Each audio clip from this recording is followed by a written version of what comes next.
وأمطرت الزهور وما Assalamu alaikum wa rahmatullahi wa barakatuh. All right, how's everyone doing? Okay, what about the rest of you? You can type it in the chat box and just let's have some engagement. I sincerely apologize. We are almost half an hour late from the time we committed, but I hope that Allah will reward you, inshallah, for being patient. Thank you very much for joining in. Can you let me know which part of the world are you joining us from? Mashallah, Pakistan, Sri Lanka, India, Kenya. Thank you very much for joining in. Okay, those of you who know me know that I start, usually I start my talks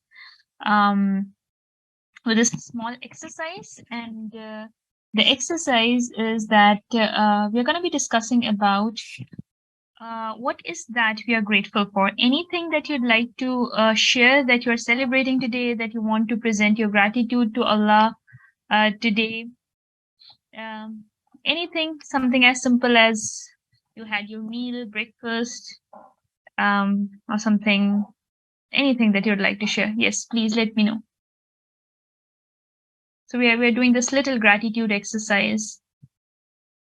There's a lot of psychology hidden behind it, but I'm not going to get into the details of all those. I'm just going to be discussing. I'm like really genuinely grateful for the weather. It's very nice here.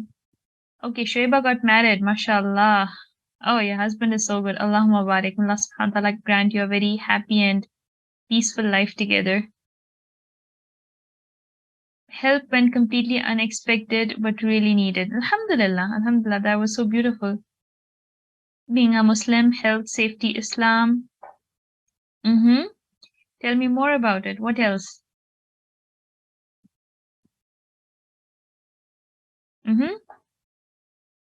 For being able to serve others. Very good, very good. And those of you who are teachers in any capacity, or your parents or your elder siblings, probably you can have this activity with your children, with your students, and you will see that it changes the entire environment, if you will. It makes it so comfortable. The entire environment is becomes comfortable, becomes peaceful, becomes and students become very receptive to what you have to offer. Okay, blessed to be joining the session. Alhamdulillah, this lecture because I'm planning to get married soon. Very good, Amira. Alhamdulillah, grateful for supportive husband. Alhamdulillah, completed second year of my marriage and very happy. Alhamdulillah, Allahumma barik. Alhamdulillah for waking up every day. This is big. This is, Allah subhanahu wa ta'ala is giving us a chance to live and see the sun every day. Alhamdulillah, another day, another chance. Anyone else? Very quickly, last call. And then we'll move on to our story.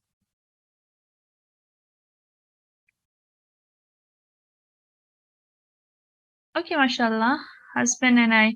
Good. It is always good to grow as a family. It is always good to grow as husband and wives, because any imbalance in growth, the intellectual growth, is very lethal to marriage, especially in this day and age where one partner is putting in a lot of effort, going, learning, experimenting with new things, and the other partner is simply not interested in the growth. And that is very lethal to, very, very detrimental to the marital relationship.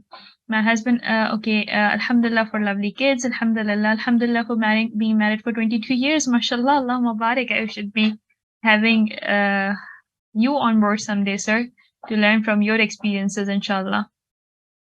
Okay, a lot of people celebrating their marriage anniversaries, alhamdulillah, Allahumma barik.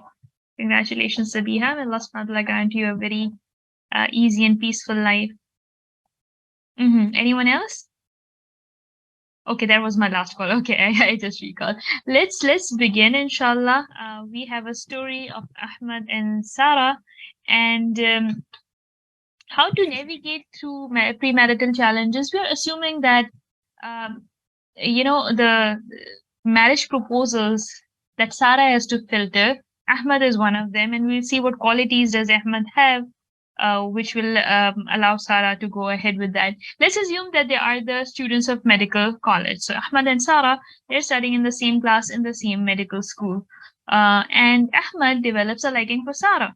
And the reasons for him to develop this liking is that Sarah is a hijabi, right? She's a very nice hijabi. She's also studying Islam along with her med school. She maintains her boundaries from the non-mahrams. And this is something that Ahmad really likes because the day and age that we live in, we see that intermingling, you know, opposite genders hanging out together in universities, giving high fives, sharing jokes. This has become so common, such a norm, that finding people who are different from the masses is very difficult. And especially the hijabi or the practicing, quote unquote, practicing sisters, it's really hard for them to especially navigate the challenges of university life. So, what Ahmed really liked about Sarah was that she was different. And she was different for all the good reasons. When again we say that we are different, it can be for all the wrong reasons as well. People are doing all sorts of stuff these days to be different, right? Having tattoos where they shouldn't be having, changing their skin colors, their hair color, their genders to look different, to be different. Sarah had all the good reasons to be different, right? So Ahmad, he developed the liking for Sarah. Let's see what does a hadith says in this regard. Prophet ﷺ said, a woman may be married for four things: her wealth, her lineage, her beauty, and her religious commitment. Seek the one who is religiously committed.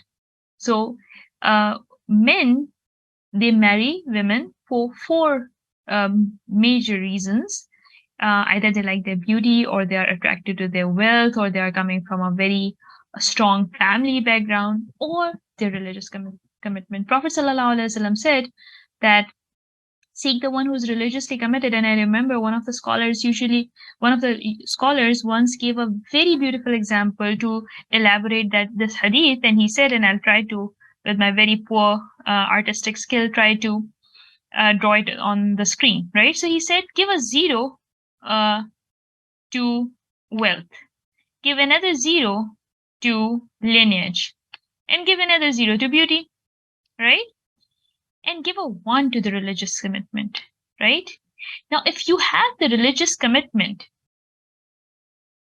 and you have wealth, lineage, and beauty as well, this goes for like 1,000 points, right? If you have religious commitments, and let's say she has wealth and she has beauty, but she does not come from a very respectable family background, then she gets 100.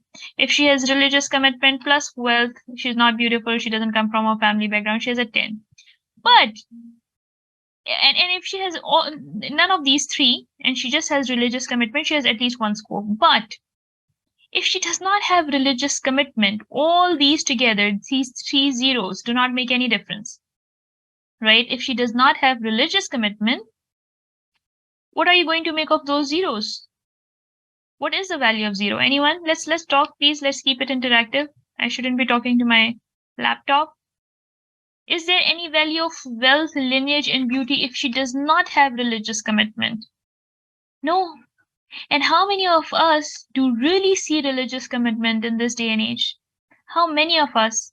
So if Ahmad had like 30 other girls in the class, and Ahmad is not attracted to any one of them, no matter how beautiful, no matter how wealthy or how powerful lineage they had, he's just attracted to Sarah for her religious commitment. It is for a right reason, right? So at least Ahmad's reason is very good. And the red flags that I was just alluding to was marrying women for other reasons. Oh, she's so beautiful. How long the beauty is going to last? And beauty, and of course, everyone wants to marry a decent, nice-looking person. There's no harm in it. But this is something that fades away with time. If that's your only criteria to marry a woman, oh, she's so beautiful. For one thing, if you're able to see her beauty, it means that she's available for all. Please excuse my language. I don't know how else to say that. Her beauty is available for everyone to see. Is that a kind of a woman you want to marry?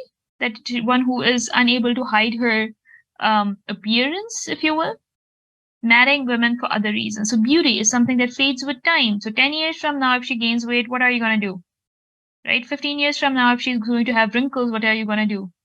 And 20 years from now, of course, she's going to be or 30 years, frail, and she'll have all those wrinkles and everything. What are you going to do? So this is a very, very temporary thing. If that's the standard, that's a very, very, it's an eggshell, right? It's a very thin thread to walk on. And also remember that you are marrying your children's mother. It's not that a woman that you're marrying. Does she have all those characteristics that you would want to see in your wife? If so, does she have all those characteristics which we would want to see in your children? If so, then go ahead, by all means, marry her. And if you wouldn't want to see your child, especially your girl child, 10 years from now, in this or 20 years from now, behaving like this in this particular fashion, having this particular attitude, then probably it's a red flag, right? Now the question comes, Ahmad, he looks a decent man as well. So is he developing feelings for Sarah haram for him, right? Liking a woman, developing feeling for someone, and let's get it very straight. We have a very distorted, especially please excuse me for saying that, but the religious community has a very distorted image and distorted understanding of developing liking for the opposite gender. And it's unfortunate that in therapy sessions, we have girls who come to us and they are like, I'm so religious. I pray 5 times a day. Why am I developing liking for my classmate? What is happening to me? Something that is happening to you because you're a human being, right? I need the answer from all of you, and the question that is there on your screens. Haram? Tell me it's haram, right? Okay, let me put it in an easy way. Are your feelings or your inclinations or your emotions, feelings especially, are they under control? There are like 20 men in the class, 20 boys in the class. You just like, heart wants okay, what's in, can't help it, okay? Okay, it depends on what we do with it. Yeah, first let's understand that developing feeling is not haram. Can you tell me a hadith? Can you tell me an ayah that says it's haram? I mean, again, the day and age that we live in, alhamdulillah, you're developing feeling for the opposite gender with a kind of LGBTQ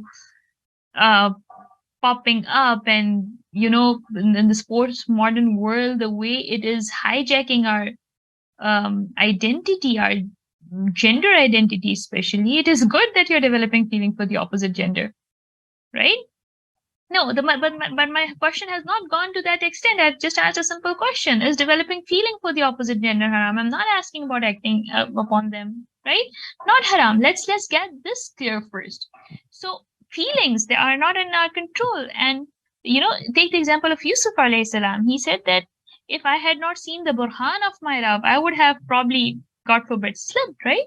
So yes, it's natural. We have to, thank you very much, Arshi, for putting it. It's natural. But what we do is that comes later, right? How do we behave? What do we do with that?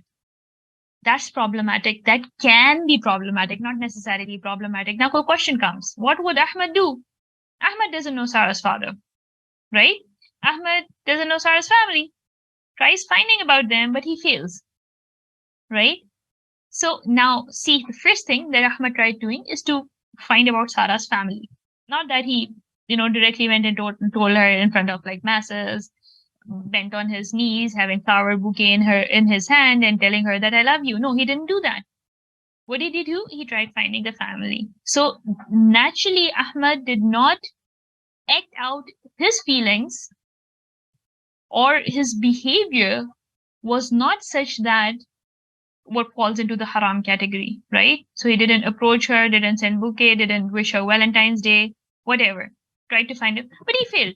What did he do next? So he went to Sarah in a very decent manner, and he shares whatever he wanted to share. And then Sarah does a very important thing. She brings her father in. She mentions her father. That, if that's the case, you have to talk to my father. And Ahmad agrees to meet her father. So probably there's a type on the slide, right? Agrees to meet her father. Now the red flags. What are the red flags? Especially the red flags are, so Ahmad approaching Sarah, telling her that he probably wants to meet her father and pursue this this entire thing. Was it something wrong that he did? No, because he did not know about the rest of the family. He did that. But what could possibly go wrong here? When the guy avoids meeting the wali, right? Anytime, let's say, if a guy approaches you on internet, in the class, in the university, the first thing that you need to do, it's not like just snap him and say like, how dare you, it's haram. No, just say, can you talk to my wali? Can you talk to my father? Can you talk to my elder brother? Right? Mention the wali. If the guy, yeah, modern problems, modern solutions. If the guy is ready to talk to your wali, oh, that's right. That's the right thing to do, simply put, right? But if the guy is not ready to talk to your wali, that's a big red flag. It means he's not serious. It means he just wants to pass time. It means he just wants to have probably a girlfriend to hang out with, right? So these are the red flags. When the guy avoids meeting the wali, when the guy asks you to be friends first, okay, let's get to know each other first, right? Let's hang out first. Let's probably go for a movie tonight. Let's date someday for a short period of time. And the worst that the guy does is to ask you to do secret marriage. Let's get married now and we'll tell the family later. And unfortunately, the world that we live in, it is very common these days, more common than we know of and we can think of, right? The most common way, which happens on social media, yes, by all means, right? The guys approach you all the time on social media, and if they are serious, the best way to find out if they are serious or not, litmus test, is to mention your wali. Can you come? Can you talk to my father? Here's the number. Here you go. Right? And he's reluctant. If he wants to know you first and have some dating sessions, then that's a red flag, right? The worst is that the guy asks you to do secret marriage. And also remember, my dear sisters, a big red flag is that he wants to meet you somewhere physically. You, God forbid, you got into quote unquote a relationship on internet and the guy wants to meet you. Can you come to that flat? Can you come to that, hostel, wherever it may be? Never say yes to that, no matter how blindly you trust that guy. No matter how, it's sister to brother, just flip that, right? So if sister wants to approach the brother, the best way is to do it the way Khadija radiallahu ta'ala anha did, right? So it's like sending proposal through a common person. Make sense? Sending proposal through a common person. Now Ahmad, he's a man, he's the one who will be bonded in the bond of nikah himself. So he meets Sarah's father. What qualities should Sarah's father see, or Sarah herself see?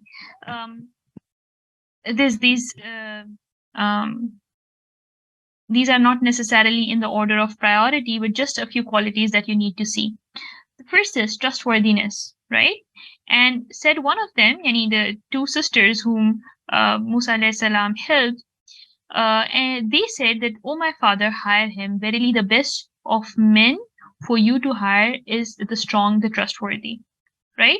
So yes, physical strength by all means, and also trustworthy.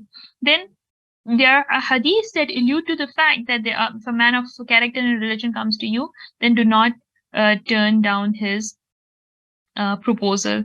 Then he should also be hardworking. So it's not like only talk and not being able to walk his talk, right? When again Musa alayhi salam's story proceeded, the father of the girl said that, "I intend to wed one of these two daughters of mine to you on condition that you serve me for 8 years." Right? So he needs to be hardworking as well. So the qualities that you need to see in the women are the qualities. I'll just probably speed up a little bit because I know that your time is important, and we couldn't start on time, and I have my Maghrib coming up as well. So yeah, these 4 qualities, inshallah, I hope that that's clear over here. Then Sarah's father meets Ahmad's family. Of course, both families see and monitor each other's compatibility. then what happens? A very important thing that most of the people in the society forget. And that's what? The girl's consent, the girl's permission. Prophet ﷺ sought his daughter's consent before marrying them off. Unfortunately, our society, for the most part of the world, we are not very, even if you have, even if the educated elite of our society, we are not very interested in taking the girl's consent. It's like, Khalas, we like the family, they like us. Daddy likes Ahmad, Ahmad likes daddy. What about Sarah, right? What about Sarah? So Sarah's consent is again very important. So father goes and takes Sarah's consent, and Sarah is ready, and that leads to the nikah. And this is the dua that you give to the married couples on their nikah. I'm sorry I had to rush it because of the time constraints. I will be taking probably your questions in the question answer session, but very quickly, what if Ahmad and Sarah do everything the right way, but the family doesn't accept? How can they do everything in the right way without involving the family? How can they? What is the right thing here? Right? You need to remember that in order to be able to do the things in the right way, quote unquote, the right way, the families must be involved. All right. I shall take your permission, inshallah. See you probably during the question and answer session. وآخر دعوانا أن الحمد لله.